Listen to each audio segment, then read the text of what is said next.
이번에는 이 최종 권위를 조금 더 구체적으로 이제 성경 사례를 들어가면서 좀 보기로 할게요.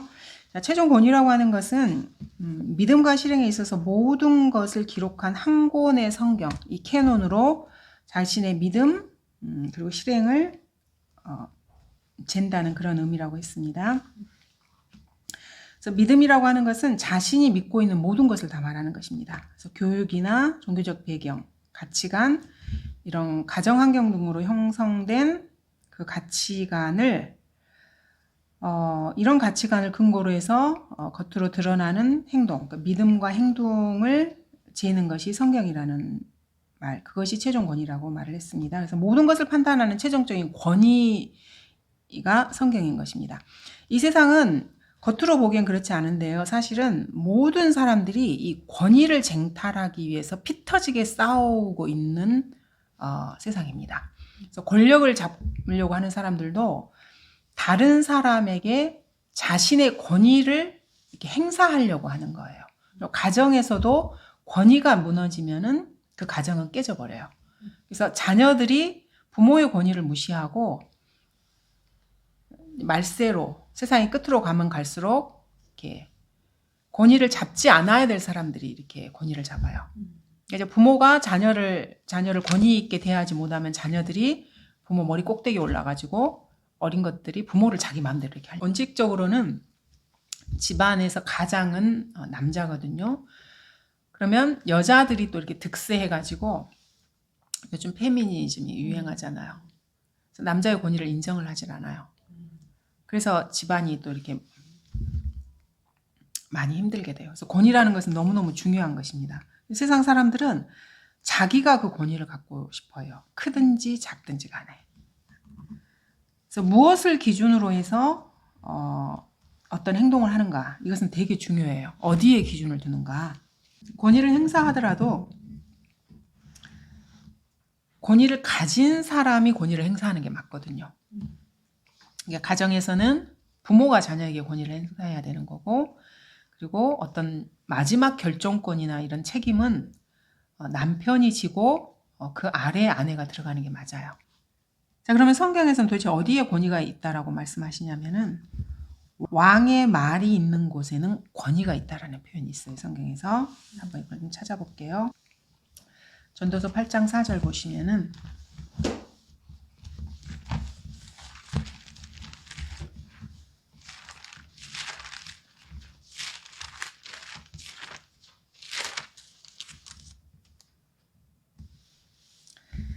왕의 말이 있는 곳에는 권위가 있나니 누가 그에게 말하기를 당신은 무엇을 하나이까라고 할 수 있느냐. 자, 이거를 이제 뭐 두 가지로 적용을 해보면은 일반적으로 국가에서 왕이 한 나라에 그 왕이 최고 권위자잖아요. 그러면 그 왕의 그 절대 권력을 휘두르던 그때는 왕의 말이 사실은 법이었거든요. 뭐 세상 나라에도 이걸 적용을 해볼 수가 있고요. 우리 주 예수 그리스도께서도 왕이십니다. 천국과 하나님의 나라의 왕이십니다. 그래서 왕의 말이 있는 곳에 권위가 있다는 말은 이 성경이 있는 곳에 권위가 있다는 말이에요. 그래서 영어 킹제임스 성경 같은 경우에는 이름 자체가 킹 제임스 성경이에요. 왜냐하면은 이 킹이 누구냐면은 제임스, 그러니까 영국 왕에 제임스 왕이 있었거든요. 그 사람의 관리하에 영어 킹제임스 성경이 번역이 됐어요. 뭐 학자들이나 이런 모든 자원을 이 왕의 명령으로 모아가지고 많은 사람들이 이제 모여서 연구해서 영어 킹제임스 성경을 번역을 했거든요. 그래서 성경 이름 자체에 킹, 왕이라는 말이 들어가 있어요. 영어 성경. 그리고 저희 성경도 그래서 한글 킹제임스 성경인 거예요. 그 영어 킹제임스 성경에서 이렇게 번역을 했기 때문에. 그래서 왕의 말에 있는 곳에 권위가 있다는 말은 이 말씀이 있는 곳에 권위가 있다는 말입니다. 그래서 이 말씀을 기준으로 해서 하나님의 말씀을 기준으로 그 권위로 우주 만물을 다 이렇게 판단하고 평가하는 것입니다. 사실은 사탄도 하나님의 말씀의 권위를 알아요. 그리고 사람들이 말은 안 하지만 기본적으로 그 개념들은 있어요. 심지어 그래서 사탄도 성경에 보시면 하나님 말씀을 인용을 하거든요. 왜냐하면 그 말씀에 권위가 있다는 걸 본인이 알아요. 우주 최대 그 절대 권력이기 때문에 하나님께서. 근데 그거를 약간 삐딱하게 고쳐서 이렇게 하는 거예요. 있는 그대로 하지 않고 자기의 의도에 맞게 고쳐서 인용을 해요. 그리고 세상에서 성경을 다 베스트셀러라 그러잖아요. 뭐 배교한 성경이든 그냥 보존되신 성경이든. 그거는 왜 그러냐면 사람들 마음에 자기가 알게 모르게 성경에 권위를 두는 거예요. 그리고 사람들은 그 최종적인 권위가 어디 있느냐에 지대한 관심이 있어요, 사실은. 말은 하진 않지만은. 마태복음 7장 29절에서도 이제 사람들이 예수님을 보고 이렇게 말을 합니다. 7장 29절에 이는 주께서 가르치시는 것이 권위 있는 분 같고 서기관들과 같지 아니하였기 때문이라. 그래서 주님께서 가르치시니까 이걸 딱 봤더니 뭔가 권위가 느껴지는 거예요. 사람들이. 왜 예수님에게서 권위가 느껴지냐. 주님이 왕이시고 왕의 말씀을 지금 하고 계시기 때문에 그러는 것입니다. 그래서 왕의 말이 있는 곳에는 권위가 있다고 성경은 말씀하고 계십니다. 자, 사탄이 하나님의 말씀을 인용하는 것을 한번 보도록 하겠습니다. 누가복음 4장입니다. 사탄도 하나님의 말씀의 권위를 인정하는데 있는 그대로 인정하기는 너무너무 싫은 거예요. 자, 주님께서 침례를 받으시고 이제 성령의 인도로 광야로 가셔서 사탄에게 시험을 받으시는 장면입니다. 3절부터 보시면은 마귀가 주께 말하기를 내가 하나님의 아들이면 이 돌에게 명하여 빵이 되게 하라고 하니 예수님께서 그에게 이제 대답을 하십니다. 기록되었을 때 사람이 빵으로만 사는 것이 아니요 하나님의 모든 말씀으로 사느니라 이렇게 이제 답변을 합니다. 사람은 하나님의 말씀으로 사는데 모든 말씀이에요. 창세기 1장 1절부터 계시록 22장까지 모든 말씀에서 단 하나의 말씀도 빠지면 안 돼요. 근데 개역 성경에는 이 모든이라는 단어를 빼버렸어요. 그래서 그냥 하나님의 말씀으로 사느니라. 얼핏 보기에는 하나님의 말씀으로 산다는 거하고 하나님의 모든 말씀으로 산다는 거하고 그냥 쓱 스쳐 지나가면 이렇게 별반 차이가 없는 것처럼 보이잖아요. 근데 하늘과 땅 차이예요. 그냥 하나님의 말씀으로 산다. 내가 좋아하는 말씀만 먹고 살아. 싫은 건 안 받아들여. 그게 아니에요. 하나님의 기록된 모든 말씀으로 인간은 사는 것입니다. 그래서 주님께서 사탄을 물리칠 때도 기록된 구약을 인용하신 거예요. 그러니까 하나님의 말씀으로 이렇게 사탄을 물리치고 계십니다. 그 다음에 5절 보시면 또 마귀가 주를 높은 산으로 데리고 가서 잠깐 동안에 세상의 모든 나라들을 보여주더라. 그리고 마귀가 주께 말하기를 내가 이 모든 권세와 것들의 영광을 너에게 주리라. 그것이 나에게 넘겨졌으므로 내가 원하는 자에게 줄 수 있느니라. 그래서 지금 이 세상은 한시적으로 사탄에게 마귀에게 권위가 위임된 건 맞아요. 왕권이 지금 눈에 보이는 천국의 왕권은 사탄에게 마귀에게 가 있습니다. 실제로 보시면 그러므로 내가 내게 경배하면 모든 것이 너의 것이 되리라고 하니 사탄이 가장 원하는 것은요. 경배받는 거예요. 사탄도 아주 종교적입니다.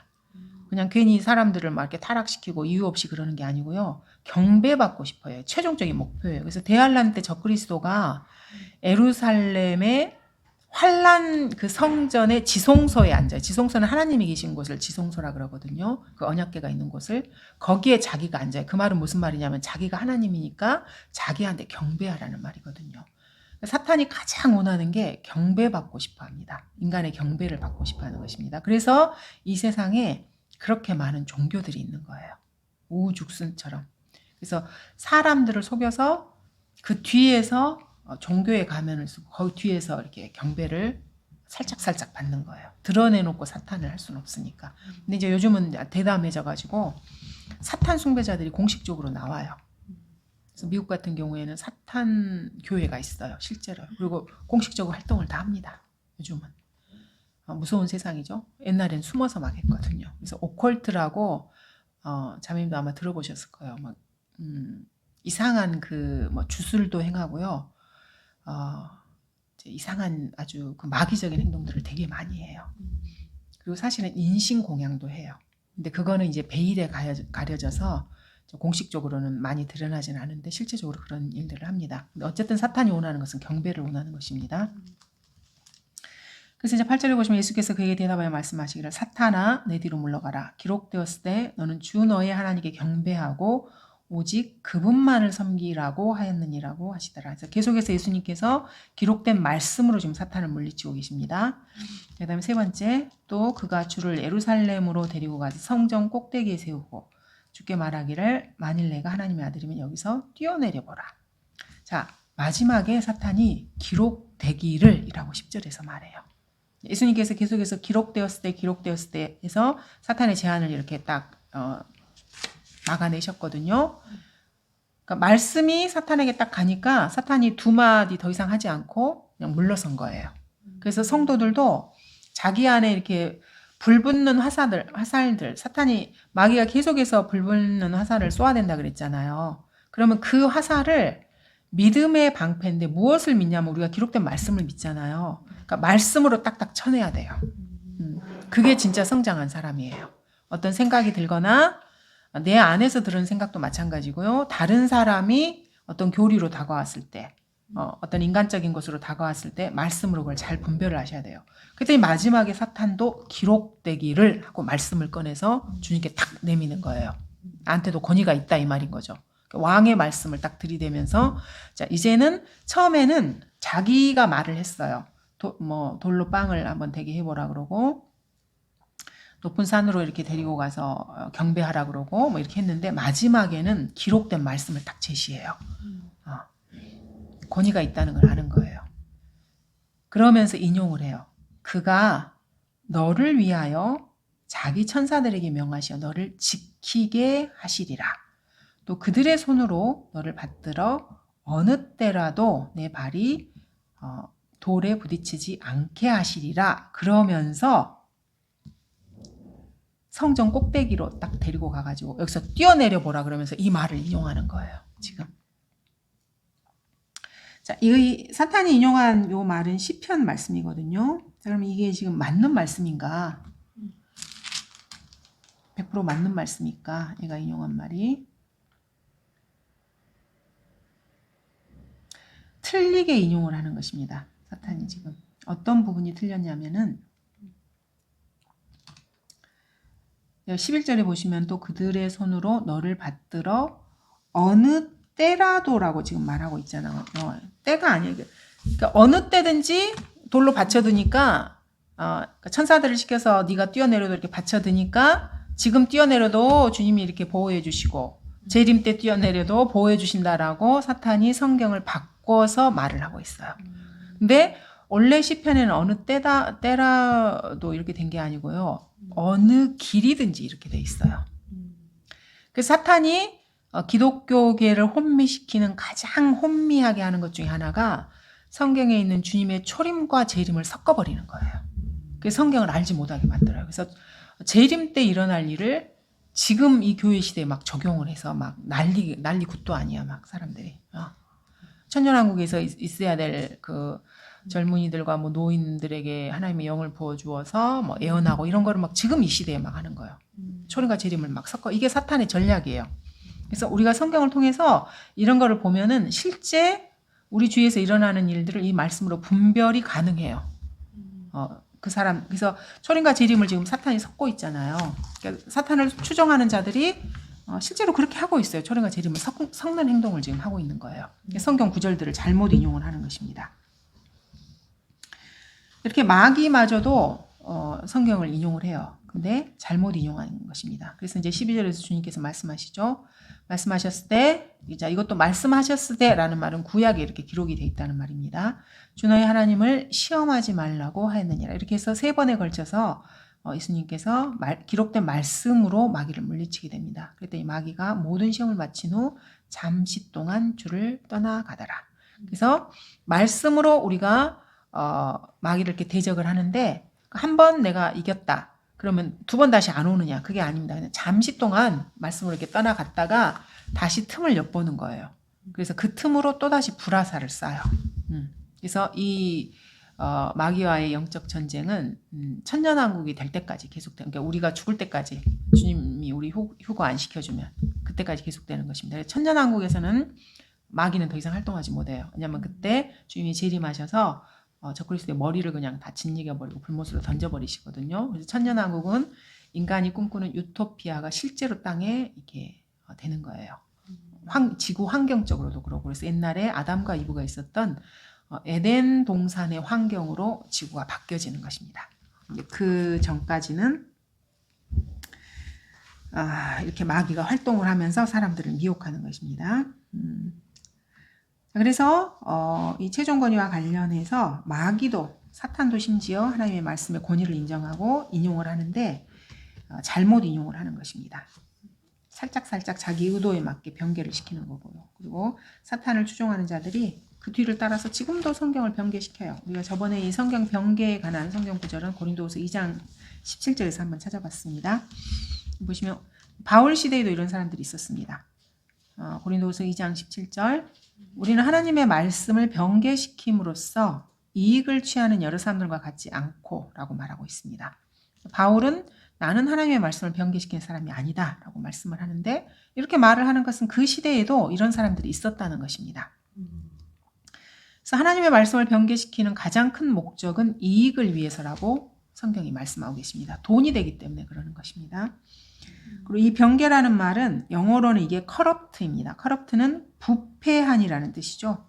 그래서 말씀이 변개됐다는 말은 부패되었다는 말이에요. 그래서 음식이 상하면, 상한 음식을 먹으면 탈이 납니다. 마찬가지로 부패한, 변개된 말씀을 영적 음식으로 알고 성도가 먹게 되면은 그 사람의 영적 상태가 상하게 돼요.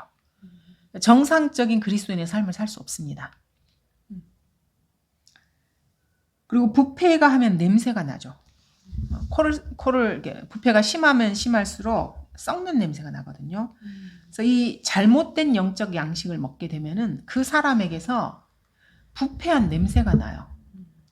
마귀의 영을 따라서 하는 냄새가 나고, 이렇게 교리가 부패한 냄새가 나는 것입니다. 그래서 그게 이제 심하면은 사이비가 되는 거고요.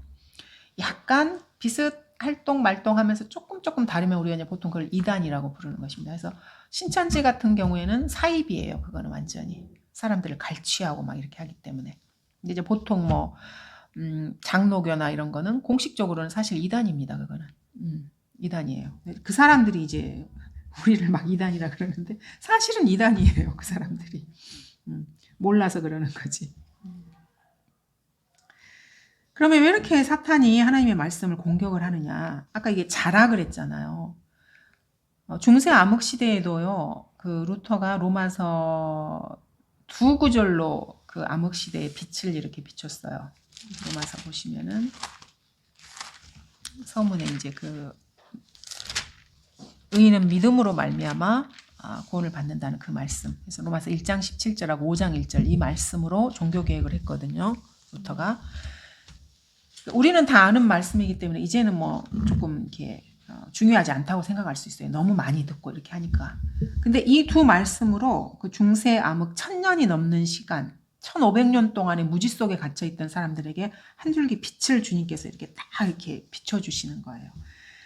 그래서 말씀이 들어가면은요, 마귀가 활동할 거점이 파괴돼 버리는 거예요. 사람들이 알아버리거든요.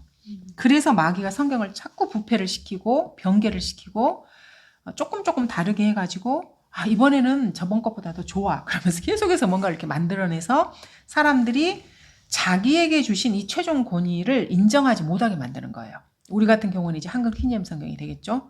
그래서 계속해서 다른 데 눈을 이렇게 주의를 주게 하는 거예요. 그래야 그 사이를 비집고 들어가서 마귀 자신이 권위를 행사할 수 있기 때문에 그래요. 자기의 교리를 퍼뜨릴 수 있기 때문이고. 그래서 사실은 지금 이 시대에는 라오디케아 후반부로 가면 갈수록 이거는 성경 전쟁이에요. 성경을 지키지 못하면 그리스도인은 모든 것이 다 무너져 버려요. 그 사람이 아무리 뭐 행위가 잘났고 성별하고 뭐하고 해도 성경이 잡고 있던 성경에 대해 의심이 생긴다거나 성경을 인정하지 않는다거나 하면 더 이상 이 기반이 없어져 버리는 것입니다. 집을 지을 때도 기초가 제대로 되지 않으면 아무리 이거를 높이 쌓아도 언젠가는 허물어질 거라는 걸 다 알아요. 그래서 항상 기초를 아주 튼튼하게 합니다. 몇 층까지 집을 지을 것인가를 생각하면 그 층수에 맞게 기초를 더욱더 튼튼하게 하는 것입니다. 저희도 마찬가지로 이 성경에 대한 기본 믿음이 없으면 교리만 많이 알아가지고는 안 돼요. 이 교리라고 하는 것은 성경과 성경 구절들을 연구해서 하나님의 사람들이 밤낮 수고해서 주님과 교제하면서 주님이 가르쳐 주신 것을 깨닫고 다른 사람에게 가르치는 거거든요. 근데 이 사람들은 그 우리의 믿음의 선진들이 성경에 대해서 확고하게 가지고 있었던 그 믿음은 생각을 하지 않고요. 이 사람들이 내놓은 그 열매, 알아낸 그 교리들의 단맛만, 그 단물만 빨고 싶어 하는 거예요. 그 말씀에 대한 확고한 그 믿음을 가지고 했던 그거에 대해서 말로는 뭐 믿음이 좋다, 뭐 본받아야 된다, 어쩐다 하는데 본인 자신은 정작 그거에는 별 관심이 없는 거예요. 그 기초가 되는 거에는. 그리고 그냥 눈에 이렇게 확 이렇게 들어오는 거. 뭐 창세기 6장에 천사들이 막 이렇게 내려와서 어쨌든 막 이러면 눈이 막 팍팍 돌아가는. 어머, 새로운 그런 것도 있어. 막 이렇게. 그런 거에만 이렇게 관심을 막 갖는 거예요. 근데 그런 교리, 그런 것들을 찾아낸 거는 이 성경이 하나님의 말씀이라는 확고한 믿음이 있는 그 사람들이, 신실한 사람들이 찾아낸 것들이에요. 성경 연구를 통해서. 그래서 그 베이스를 우리가 이제 아셔야 되는 것입니다. 그래서 사탄이 말씀을 변개시키는 이유가 이 하나님의 권위를 찬탈하고 그 자리를 자기가 차지하려고 하는 것입니다. 자, 하나님의 말씀은 저희가 저번에 히브리서 4장 12절에 양날성 검이라는 것을 배웠습니다. 히브리서 4장 12절. 자, 이제 이런 말씀들은 자주자주 나오는 말씀이고 4장 12절 히브리서 하나님의 말씀은 살아있고, 자, 유일하게 살아있는 책이 성경이라 그랬습니다. 살아있기 때문에 능력이 있어 양날이 있는 어떤 칼보다도 예리하여, 양쪽에 날이 서 있습니다. 혼과 영 그리고 관절과 골수를 찔러 가르고, 그래서 눈에 보이지 않는 우리의 혼을 몸과 이렇게 자르기도 합니다. 이 말씀 자체가. 그래서 우리가 은혜의 복음을 들으면 성령님께서 그리스도의 할례를 우리한테 해주시는 것입니다. 그리고 마음의 생각들과 의도들을 판별하시느니라. 그래서 말씀을 보면 내 마음의 생각들을 질서정연하게 이렇게 딱 정리가 돼요. 그래서 무엇이 틀렸고 무엇이 맞는지가 말씀으로 보여지는 것입니다. 말씀이 살아있기 때문에 그러는 것입니다. 그럼 진리가 무엇이냐고 빌라도가 예수님께 물었던 적이 있습니다. 예수님은 답변해 주시지 않았어요. 빌라도의 질문에. 왜냐하면 그 사람은 진리에 관심이 없고 그냥 진리가 뭐야 뭐 이런 식으로 이렇게 말을 했기 때문에. 그럼 진리가 무엇입니까? 성경에 보면 진리는 요한복음 17장 17절, 이것도 저희가 이제 많이 찾아보게 될 거예요. 요한복음 17장 17절에 보시면은 진리가 무엇이냐? 진리는 아버지의 말씀은 진리니이다 라고 예수님께서 말씀하십니다. 아버지의 진리로 그들을 거룩하게 하주옵소서. 아버지의 말씀은 진리니이다. 그래서 이 아버지의 말씀, 우리 한국 사람들에게는 한글 킹제임스 성경이 진리입니다. 그리고 이것이 최종 권위인 것입니다. 그래서 이제 최종 권위의 개념을 저희가 한번 훑어봤습니다.